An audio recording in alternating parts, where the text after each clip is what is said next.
I believe Congress should take the steps towards impeachment. The impeachment proceedings are up to the House. They're going to have to make that decision. I think he's made it pretty clear that he deserves impeachment. I'm also going to leave it to the House and Senate to figure that out. Every person in the Senate and the House, they should have to take that vote and live with it for the rest of their lives. I want to see that investigation. We'll see where it goes.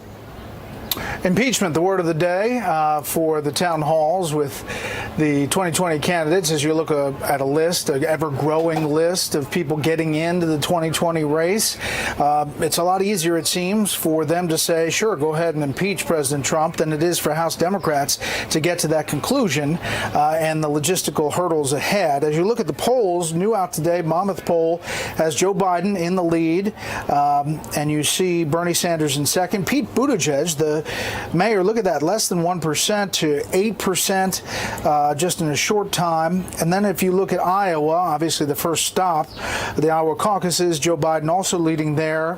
Margin a little bit smaller, and Buttigieg, the South Bend, Indiana mayor, in third.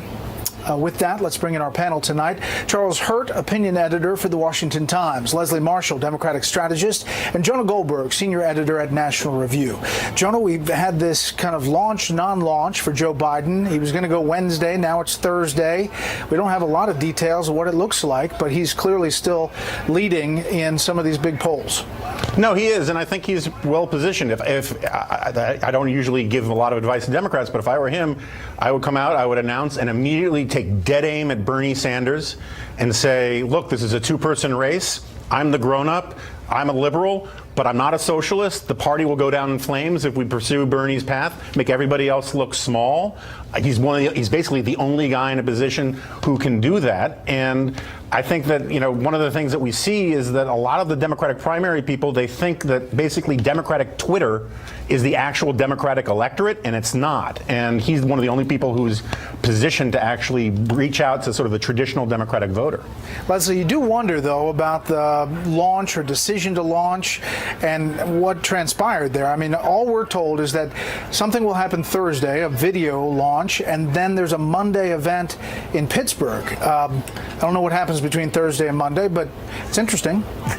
Well, originally it was supposed to be Wednesday, tomorrow, as you know. And one of the reasons they delayed it, that I'm being told, is Charlottesville. A lot of people thought at first that might be a good place for the former vice president to announce. But then there was a lot of kickback. People felt it was disrespectful. They decided not to do it, and that delayed them some. There is a Time magazine piece where they have people that are already leaking within the campaign saying it's very disorganized for a launch. That's a problem that he will have to get in check. But I and other Democrats are not worried yet. He's still leading in almost every poll, and he hasn't yet announced. But, Charlie, a lot of that has to do with name recognition. A lot of that has to do with 8 years as vice president.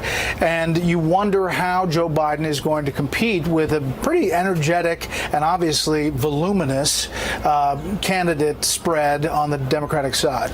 Yeah, and of course the problem for Joe Biden, both in the Democratic Party and as a general election candidate, is the fact that he has been around Washington for 45 years. He's been part of the problem for a very, very long time.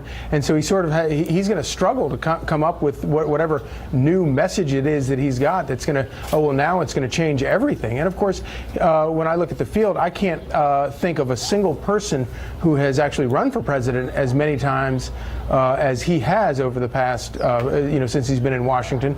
And all of that, while as you point out, the name recognition is very, very good, and it helps him very much. And I think Jonah is right. He's in a position to face off against somebody like Bernie Sanders and show the difference between the two of them. The problem still remains that he's been around here for a very long time, and it's a mess. It doesn't seem like President Trump's settled on a nickname yet. He had 1% Joe for past races. Then he had Sleepy Joe.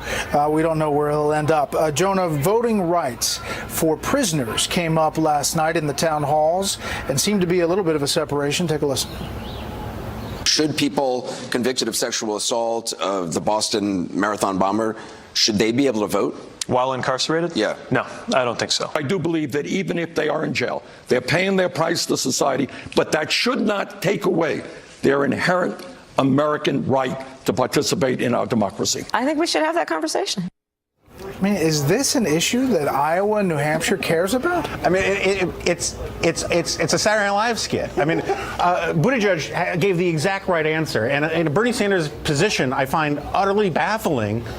You know, look, when you go to this thing called prison, you have lots of rights that are curtailed. The freedom of assembly, freedom of speech, all sorts of things. One of the other ones happens to be freedom to vote. It's another question entirely when you pay back your debt to society about whether or not you should have your voting rights restored. But the idea that Bernie Sanders is just sort of giving out like free candy, you know, these Willie Horton type issues where he says he wants the worst terrorists in America to be able to vote, it's bizarre to me.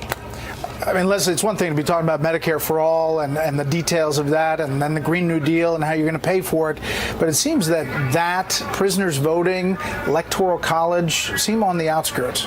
Definitely, you know, in dark corners, if you will, Democrats, you know, like myself, were saying, why are they even making this an issue? Mayor Pete got it right. When somebody commits a crime, and I think most Democrats feel this way, they lose their rights as a free individual. Now, when they get out of prison, if they get those rights restored, that's a whole other conversation. We've seen that there are people left and right that can agree to that. And this is a can of worms that a Democrat doesn't need to open because we have so many other areas. The only good thing about this, Brett, is this is one area where they all did not agree on this issue. All right, finally, you have William Weld on the Republican side throwing his name in the hat, an uphill battle, obviously. Now you have potentially the Maryland governor. Take a listen to Larry Hogan. I think it goes way beyond what the DNC did back in 2016. I think they've taken way more steps to try to stack the deck in favor of the president. I mean, I think it was wrong what the DNC did, but this is much worse. To change the rules and to insist 100% loyalty to the dear leader, it just didn't sound. It didn't sound very much like the Republican Party that I grew up in. They have the right to jump in and lose. That's fine. They will lose horribly. Charlie, you don't go to politics and eggs in New Hampshire unless you're really thinking about it. No, I think that's right, and I think that you know, and by the way, I think it's a great thing. I think it's, you know, the more anybody who wants to get in and sort of stir the pot, it's great. But the bottom line remains: the president remains one of the most popular Republicans among Republicans in recent times, and he's going to be the nominee. And with Bernie Sanders, I'm calling it the 50-state strategy to make sure that even Massachusetts votes for Republicans, you know, with crazy ideas like, you know, letting the Boston Marathon bombers vote. A guy like, you know, President Trump is in a good position, I think, to win re-election. By the way, Alex Jones agrees with you behind the gate here with his megaphone. That panel. Healthcare spending in America is on an unsustainable path. The Medicare trustees reported that the Medicare Hospital Insurance Trust Fund is projected to be depleted by 2026. If you take Social Security is 25% of the federal budget, and it's growing faster than the GDP. You add in Medicare and Medicaid, and now you're up to about 55%. 55% of the entire federal budget. So some disturbing numbers from the trustees report. As you heard, Medicare 7 years from now depleted in the hospital insurance fund. That happens that Medicare Part A will only be able to cover 89% of the cost for hospital stays and related services, and that'll go down to 77% in 2046. And Social Security, total cost projected to exceed its total income, including interest, for the first time since 1982. Bottom line is something has to be done to save these programs if we are going to. We're back with the panel. Charlie. Yeah, this is a slow-rolling catastrophe, and it's not something that we haven't known for a long time. It's obviously people like Paul Ryan have been talking about it for a long time. President Trump obviously ran in 2016, vowing not to touch these programs. You know, obviously that was a smart move back then, but the fact remains that they're going insolvent, and something has to be done about it. The one good thing I think that has happened is that it's going to be a lot easier to fix these programs with a very good economy like the one we have right now than if we were facing this catastrophe and had a bad economy. Leslie, it doesn't seem like anybody's taken this baton. Well, they knew about this at least a year ago. Maybe we have some better numbers today. But, you know, look, you have baby boomers that are going to enter the system, more people, and you have people that have double whammy right now because you have some individuals, my mom's one of them, who rely largely on their Social Security to live. How on earth are they going to make up any kind of a gap with Medicare if they can't afford any secondary insurance beyond what they're already paying? This is something where the left and the right, Democrats and Republicans, not only can work together, but they have to, and they have to do it before it's on the brink of insolvency. But the difference is pretty stark. I mean, the White House reaction is, hey, this report is grim, but Medicare for all is not the answer. Yeah, and they're right. I mean, the thing is, the Trump administration has basically ignored the problem with entitlements, while the Democrats are proposing things to make them much, much worse. And the simple fact is that we live in an economy now where, you know, Social Security was created when we had something like over a dozen workers for every retiree.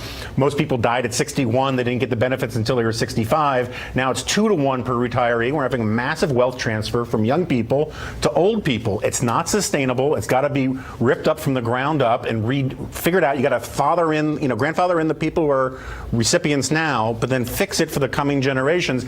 That is nowhere on the horizon for what the Democrats are proposing, and the Republicans are just ignoring it. Charlie, I mean, Medicare for all seems to be a litmus test for a lot of Democrats running this year.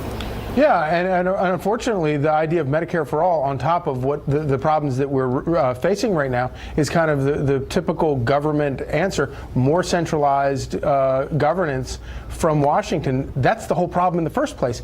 Making Medicare, expanding it massively isn't going to fix it. It's going to break it. Panel, thank you.